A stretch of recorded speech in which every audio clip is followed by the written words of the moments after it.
Friends, welcome back to my YouTube channel commerce to career. So student, आज हम करेंगे कुछ और बेसिक अकाउंटिंग टर्म्स जो कि हमारी लास्ट वीडियो के अंदर पूरी कवर नहीं हो पाई थी।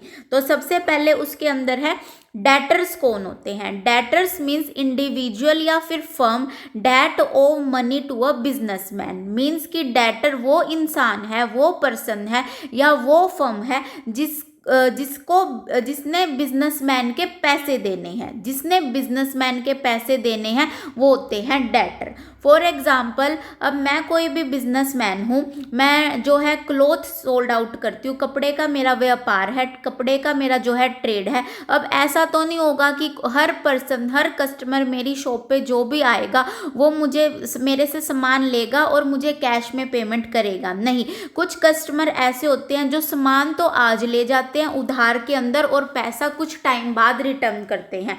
तो वो जो पर्सन है वो उन्होंने मेरे क्या देने हैं, पैसे देने हैं, तो वो बिजनेसमैन के क्या हुए, डेटर्स हुए। और जो डेटर होते हैं वो किसका पार्ट होता है, असेट्स का पार्ट होता है। डेटर मीन्स ऐसा पर्सन जिसने बिजनेसमैन के पैसे देने हैं उसको क्या बोलते हैं, डेटर्स बोलते हैं। नेक्स्ट है क्रेडिटर। क्रेडिटर क्या होता है, creditor are the entity to whom the businessman owes money. Creditor का मतलब होता है जिसके बिजनेसमैन ने पैसे देने हैं। मीन्स कि जैसे ऊपर वाले एग्जाम्पल में हमने क्या किया कि मेरा किस चीज़ का बिजनेस था, कपड़े का बिजनेस था। अब जो बिजनेसमैन है वो जिस चीज़ का ट्रेड कर रहा है वो भी तो कहीं ना कहीं से वो सामान लेके आ रहा है। तो जरूरी तो नहीं होता बिजनेसमैन भी जहाँ से सामान लेगा उसको वो फुल पेमेंट करेगा, वो भी उधार में पेमेंट लेगा। या बिजनेसमैन के पास भी कई बार ऐसा होता है कि उसके पास पैसे नहीं होते अपने बिजनेस को चलाने के लिए, तो कहीं ना कहीं से वो क्या ले लेता है, लोन पे पैसे ले लेता है। तो अब इस केस के अंदर क्या होता है कि बिजनेसमैन ने किसी पर्सन के पैसे देने हैं या किसी फर्म के पैसे देने हैं तो उसको क्या बोलते हैं, क्रेडिटर बोलते हैं। और जो क्रेडिटर होता है वो किसका पार्ट होता है, लाइबिलिटी का पार्ट होता है। तो डेटर्स के अंदर डेटर्स के अंदर क्या होता है, जिन्होंने बिजनेसमैन के पैसे देने होते हैं वो होते हैं डेटर। और क्रेडिटर क्या होते हैं, बिजनेसमैन ने जिसके पैसे देने होते हैं वो होते हैं क्रेडिटर।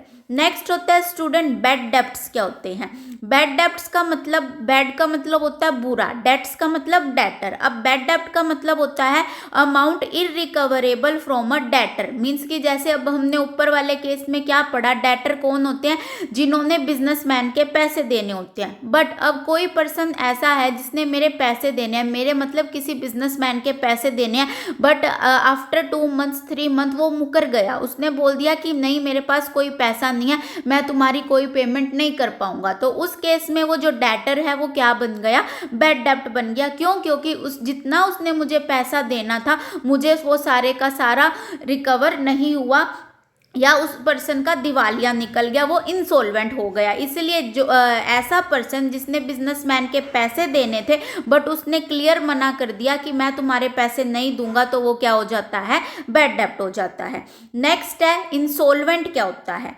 इंसॉल्वेंट का मतलब होता है ऐसी फर्म या कोई ऐसा person which is not in position to pay its डेब्ट। ऐसा पर्सन या फिर ऐसी फर्म जो इस कंडीशन में नहीं है कि वो अपने लाइबिलिटी को पे आउट कर सके। यानी कि ऐसा इंसान जिसका पूरा दिवालिया निकल चुका है उसको क्या बोल सकते हैं, इंसॉल्वेंट बोल सकते हैं। जिसकी फाइनेंशियल पोजीशन जो है बिल्कुल गिर चुकी है, बिल्कुल वीक हो चुकी है। जैसे ऊपर हमने क्या पढ़ा, बैड डेब्ट। बैड डेब्ट वो क्यों हुआ, क्योंकि उसके पास इतना पैसा नहीं है कि वो अपनी लाइबिलिटी को पूरा कर सके। इसलिए इंसॉल्वेंट मीन्स ऐसी फर्म या ऐसा पर्सन जो इस पोजीशन में नहीं है कि वो अपने डेब्ट्स को पे कर सके, ठीक है, उसको क्या बोलते हैं, इंसॉल्वेंट बोलते हैं। वहीं पर सोल्वेंट क्या होता है, इंसॉल्वेंट का अपोजिट सोल्वेंट। सोल्वेंट मतलब ऐसी फर्म या ऐसा पर्सन जो फाइनेंशियली पेएबल है अपने डेब्ट्स, जो कि अपनी लाइबिलिटी को पे कर सकता है। फर्म या person which is in position to pay its डेब्ट, ऐसा पर्सन जो फाइनेंशियली स्टेबल है और वो अपनी सारी की सारी उधारी क्या कर सकता है, चुका सकता है, उसको क्या बोलते हैं, सोल्वेंट बोलते हैं। हैं। नेक्स्ट है परचेज क्या होती है और परचेज रिटर्न क्या होती है। परचेज का मतलब होता है जब आप कोई सामान परचेज करते हो उसको परचेज बोलते हैं, और जब आपने कोई सामान परचेज किया बट वो आपकी कन्वीनियंस के हिसाब से नहीं हुआ, फॉर एग्जांपल आपने कोई ड्रेस परचेज करी है बट घर आके आपको उसका कलर पसंद नहीं आया, या आपको उसका साइज पसंद नहीं आया, या डिज़ाइन पसंद नहीं आया, तो अब आप उसको क्या कर देते हो, रिटर्न कर देते हो। तो परचेज का मतलब कोई सामान परचेज करना, खरीदना, और परचेज रिटर्न का मतलब जो आपने सामान परचेज किया है जब आपको वो चीज़ पसंद नहीं आई, वो डिफेक्टिव निकली या कोई भी रीज़न हो, तो आप उसको जब रिटर्न करते हो उसको बोलते हैं परचेज रिटर्न। नेक्स्ट है सेल्स क्या होती है या फिर सेल्स रिटर्न क्या होता है। सेल्स का मतलब होता है जब एक बिजनेसमैन अपने प्रोडक्ट को बेचता है तो वो क्या कर रहा है, सेल कर रहा है। सेल्स रिटर्न क्या होती है, जब एक बिजनेसमैन ने कोई भी सामान बेचा, सेल करी किसी भी प्रोडक्ट की, बट वो बिका हुआ सामान उसका वापस उसके पास आ गया, तो वो उसकी क्या हो गई, sales return. I hope student आप सबको ये जो बेसिक अकाउंटिंग टर्म्स हैं लास्ट वीडियो की और इस वीडियो के अंदर सारा कुछ आप लोगों को अच्छे से समझ आ गया होगा। Thank you and do not forget to subscribe my channel.